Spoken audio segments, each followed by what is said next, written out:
اللہ معاف کرے، آپ نے ناراض نہیں ہونا، لیکن وہ ماحول اس طرح کا ہے کہ شب برات کو ایک دو ساتھی کو کہا رات کو عبادت کر کہتے جی وہ تو ٹھیک ہے پر سویرے چھٹی نہیں،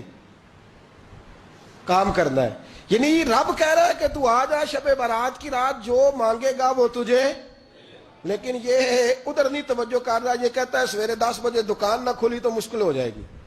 دفتر نہ گیا تو حالات آپ دیکھیں ذرا۔ اب جب یقین اس طرح کا ہو تو پھر تو بھائی ساری زندگی اداروں میں درخواستیں دینی ہیں، پھر آپ جیسا آپ کا مزاج ہوگا۔ اللہ تعالیٰ تو بندے کے گمان کے قریب ہے، تو میرے رسول پاک علیہ السلام نے ہمیں یہ میسج دیا، پیغام دیا، فرمائے اس رات جو اولاد مانگے گا رب اسے بھی عطا فرمائے گا، اس رات جو اللہ سے بخشش مانگے گا اللہ اسے بھی دے گا، اس رات جو رب کریم سے عزت مانگے گا اللہ اسے بھی عطا کرے گا۔ شارحین نے لکھا اس رات جو رب سے پردہ پوشی مانگے گا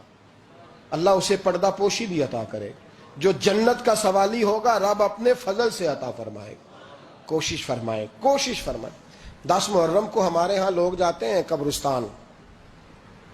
وہ کسی حدیث سے ثابت نہیں، میں منع نہیں کر رہا، جائیں 9 محرم کو جائیں، 10 کو جائیں، 11 کو جائیں، 8 کو جائیں، سفر میں جائیں، ربیع الاول میں جائیں، قبرستان میں جب بھی جائیں منع نہیں ہے، لیکن شب برات والی رات تو خود رسول کریم گئے ہیں نا قبرستان۔ اب جو بات میں نے سمجھانی ہے اس کو سمجھیں، نبی پاک کی والدہ کا مزار نہیں ہے وہاں جنت البقیع میں، حضور کے کو بھائی بہن، حضور کیا کرنے گئے؟ امت کی بخشش کے لیے گئے۔ شب برات کی رات لالچی نہ بنے کہ صرف میں نے اپنے لیے روزی مانگنی ہے، کل امت کے لیے مانگے، رب کریم سے مانگے، اپنے بھائی کے لیے مانگے، اپنی بہن کے لیے مانگے، اپنے بیٹے کے لیے مانگے، اپنی بیٹی کے لیے مانگے، اللہ کریم سے۔ یہ مانگنے کی رات ہے۔ پچھلی راتی رحمت رب دی کرے بلند آوازہ، بخشش منگن واریاں کارن کھلا جے دروازہ، آئیں اللہ کی بارگاہ میں اس رات کو کھل کے دعا مانگیں۔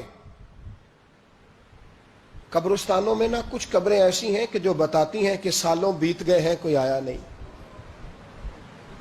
کچھ قبریں بتاتی ہیں، اور کچھ بڑے قبرستان بڑے شہروں میں ایسے بھی ہیں کہ جن کا گورکن کہتا ہے کہ مجھے کمیٹی نے کہہ دیا ہے جہاں 4-5 سال کوئی نہ آئے وہاں نئی قبر بنا دیا کرو، وہاں نئی قبر بن جاتی ہے معاذ اللہ۔ او بھائی کچھ ہیں ایسے، کچھ ہیں، یہ جائے نا اکبر بادشاہ یہاں لیٹا ہے لاہور میں، تو شعر لکھا ہوا ہے بر مزارے ماں غریباں نے گلے پروانہ سوزز نے صدائے بلبلے،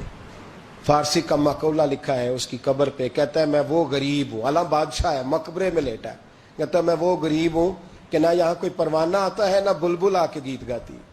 کوئی آتا ہی نہیں، کوئی فاتحہ نہیں پڑھتا، کوئی فاتحہ نہیں پڑھتا۔ او بھائی کئی قبریں ایسی ہیں جن پہ سالوں بیت گئے کوئی لوٹا نہیں۔ اور مشکات میں حدیث ہے، میرے نبی کریم علیہ السلام نے فرمایا جو قبر میں ہوتا ہے وہ تو اس آدمی کی طرح ہے جو دریا میں ڈوب رہا ہے اور وہ انتظار کر رہا ہے کہ میرا بیٹا میرے لیے دعا مانگے، میری بیٹی دعا مانگے، پر بیٹے کو تو 27 سال ہو گئے، ملک سے باہر ہے، کاغذ بنے گے تو ابے کی قبر پہ آئے گا نا، اس کے تو کاغذات ہی نہیں مکمل ہو رہے، وہ بیٹے کو تو مشکل ہے بڑی، وہ تو کاغذات نہیں بن رہے، وہ تو دولت کا مطالبہ پورا ہوگا تو جب ہی وہ کام ہوگا نا۔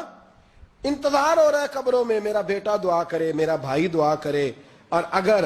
بچہ دفن ہے تو وہ کہتا ہے میری ماں دعا کرے، میرا باپ دعا کرے۔ کوشش کریں شب برات بعد از مغرب یہ رواج پیدا کریں، یہ رسول اللہ کا طریقہ ہے صلی اللہ علیہ وسلم۔ قبرستان میں جائیں اور جا کر کے وہاں